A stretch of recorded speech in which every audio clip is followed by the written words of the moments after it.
Halo, Assalamualaikum warahmatullahi wabarakatuh. Ketemu lagi sama Ibu di Matematika Wajib pada hari ini. Oke, nah hari ini kita mau bahas tentang pertidaksamaan rasional. Ya, sebenarnya ada pertidaksamaan rasional dan irasional, cuman untuk minggu ini kita akan bahas tentang rasional dulu. Nah, sebelumnya kita buka dulu ya dengan baca doa masing-masing. Bismillahirrahmanirrahim. Semoga dimudahkan untuk memahami materi yang Ibu jelaskan hari ini. Amin. Nah, langsung aja nih. Sebelum kita ke pertidaksamaan, kalian harus tahu dulu bilangan rasional tuh kayak gimana, fungsi rasional tuh yang kayak gimana, sampai ke pertidaksamaannya. Nah, yang pertama nih, bilangan rasional. Sering dengar kan? Bilangan rasional itu bilangan dalam bentuk A per B. Nah, dalam bentuk pecahan A per B. Di mana nih A sama B itu bilangan bulat. Dengan B-nya tidak boleh sama dengan 0. Kenapa tidak boleh sama dengan 0? Jadi misalnya ada A per 0. Berapa? Hasilnya dia tak terdefinisi gitu. Karena dia dibagi dengan 0, makanya penyebutnya tidak boleh sama dengan 0. Jadi B-nya tidak boleh sama dengan 0 ya. Nah, terus selanjutnya berarti kalau bilangan rasional tuh A per B, fungsi rasional juga sebenarnya konsepnya sama. Jadi PX per QX. Ya. Cuma bedanya dia berupa fungsi jadi kalau fungsi itu kan biasanya ada variabelnya gitu ya. Dengan PX dan QX adalah suku banyak. Bisa jadi persamaan kuadrat, bisa jadi pangkat 3 gitu ya. Dan lagi-lagi syaratnya QX-nya tidak boleh sama dengan 0. QX itu ya penyebutnya ya. Penyebutnya tidak boleh sama dengan 0. Itu harus kalian ingat nih ya. Penyebut tidak boleh sama dengan 0. Nah, kita udah tahu nih bilangan rasional gitu. Oh, makanya fungsi rasional kayak gitu. Berarti apa tuh pertidaksamaan rasional? Pertidaksamaan rasional ya berarti sama aja sebenarnya. Bentuk umumnya PX per QX kurang dari sama dengan K. Dengan maksudku, kurang darinya itu bisa kamu ganti nih. Bisa ganti dengan 4 ini. Ya. PX per QX bisa lebih dari sama dengan K, bisa lebih dari K, bisa kurang dari sama dengan K, bisa kurang dari K. Nah, itu ya pokoknya. Karena kita ngomonginnya pertidaksamaan. Kalau persamaan berarti kan sama dengan. Kalau pertidaksamaan berarti 4 tanda ini. Nah, dengan syarat lagi-lagi si QX-nya tidak boleh sama dengan 0. Oke, sampai sini paham? Nah, maksudnya apaan sih Bu? Nggak ngerti. Nah, kita langsung aja ya ke contoh yang pertama. Jadi, cara penyelesaiannya gimana? Nah, langsung aja nih. Langkah penyelesaian pertidaksamaan rasional. Yang pertama, tentukan himpunan penyelesaian dari pertidaksamaan ini. 2x plus 7 per x min 1 kurang dari atau sama dengan 1. Nah, ini kalian nyatat juga ya. Harus dicatat karena tidak ada di buku paket. Harus dicatat. Bedakan catatan, buku catatan dan buku tugasnya. Nah, oke, langsung aja nih. Pertama, kalau kalian udah ketemu kayak gini, kamu harus perhatikan nih. Si yang di sebelah kanan mana sih? Di sebelah kanan ruasnya, di sebelah kanannya sama dengan itu kan angka 1. Nah, langkah pertama kamu harus menjadikan sebelah kanannya ruas itu 0. Nah, ya. Pastikan sebelah kanan ruas itu 0. Berarti gimana biar 0? Satunya pindahin ke kiri ya. Jadi min 1.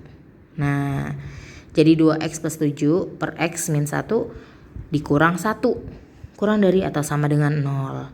Nah, sebelah kanan ruas sudah 0 kan? Kalau sudah 0, berarti kita bisa selesaikan rasionalnya.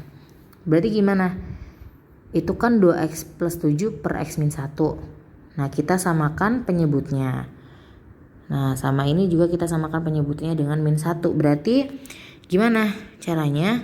Nah, kita samakan penyebut x min 1. Tahu kan caranya dari mana? Jadi kalau x min 1 dibagi x min 1 kan 1.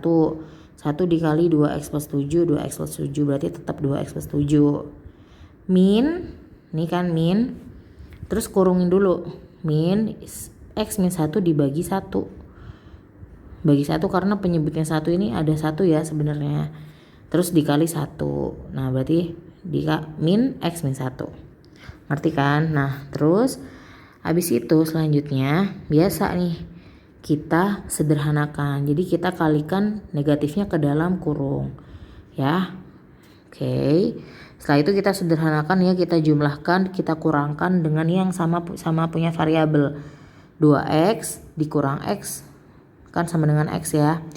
7 ditambah 1 sama dengan 8. Berarti x plus 8 itu untuk pembilang. Terus penyebutnya x min 1-nya tetap kurang dari atau sama dengan 0. Nah, itu langkah pertama ya. Langkah pertama tadi habis dipindahin ruas ya sebelah kanannya, terus kamu sederhanain bentuknya sampai ke bentuk yang paling sederhana kayak gini.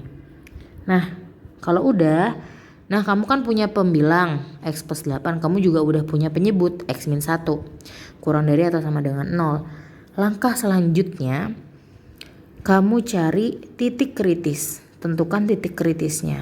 Titik kritis tuh kayak apa? Jadi menentukan titik kritis itu dengan mencari pembuat 0 dari pembilang dan penyebutnya.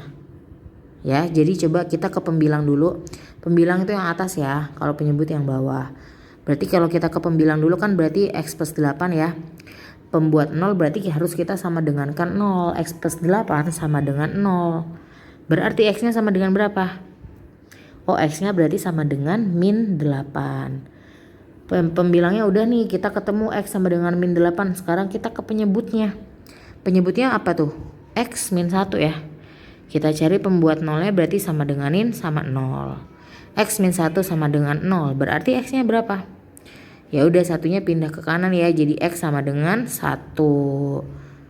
Nah, habis itu ngapain? Kalau udah ketemu titik-titik kritisnya, kita gambar garis bilangannya.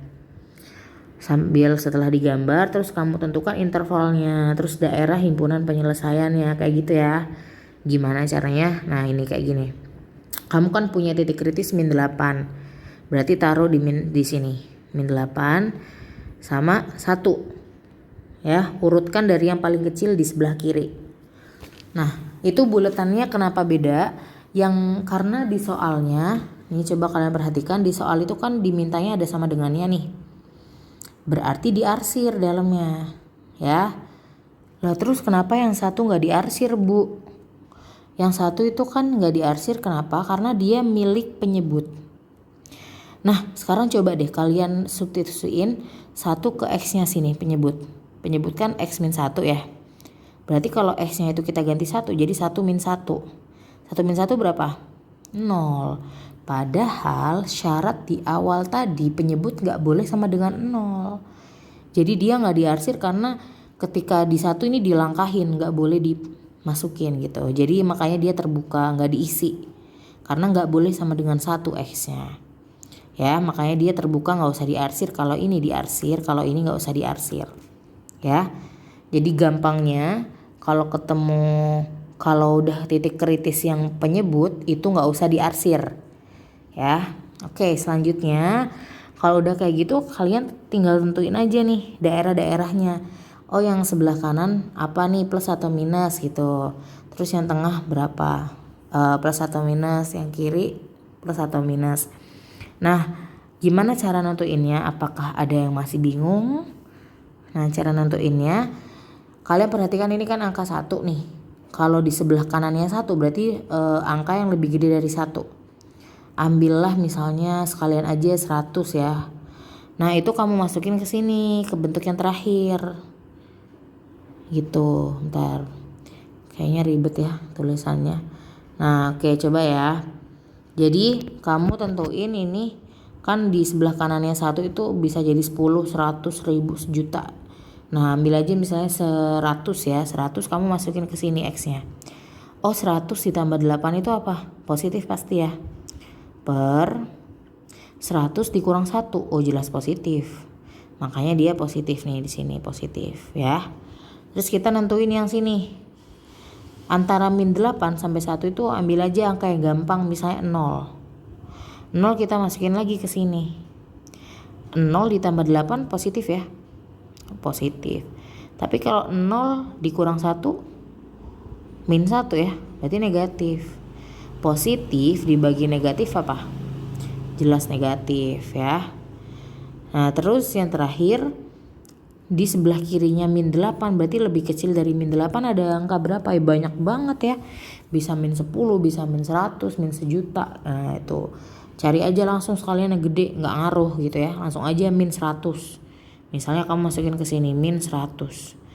Min 100 ditambah 8 jelas negatif. Kan gede banget ya min 100 tuh. Per min 100 dikurang lagi sama 1. Min 100 min 1 ya jelas negatif ya. Tapi negatif dibagi negatif itu positif. Gitu. Berarti gimana? Kita udah ketemu nih ya. Ini negatif, sini positif. Berarti daerah penyelesaiannya, daerah himpunan penyelesaiannya itu yang mana? Kamu tinggal perhatikan aja ya. Perhatikan aja tanda yang diminta. Oh, dia mintanya kurang dari atau sama dengan 0. Berarti kalau kurang dari 0 itu kan yang negatif kan. Berarti kita pakai yang ini ya. Nah, dia itu ada di antara min 8 sampai 1. Berarti gimana penulisan himpunan penyelesaiannya? Himpunan penyelesaian yaitu X, sehingga X itu di antara min 8 sampai 1. Nah, kamu melihat ada sesuatu yang beda nggak? Ini dia di sini ada tanda sama dengannya, di sini nggak ada. Kenapa? Karena di sini memang kita diarsir. Kalau diarsir tuh berarti ada sama dengannya. Kalau di sini nggak diarsir berarti nggak usah pakai sama dengan gitu. Ya, nanti ya. Nah, ini Ibu panjang lebar karena baru pertama ngerjain ya. Sekarang kita coba ke contoh-contoh soal selanjutnya. Nah, ini Ibu punya 4 contoh soal lagi. Kita langsung aja ke video selanjutnya. Di situ semakin banyak akan semakin jelas ya. Oke. Ketemu lagi di sana.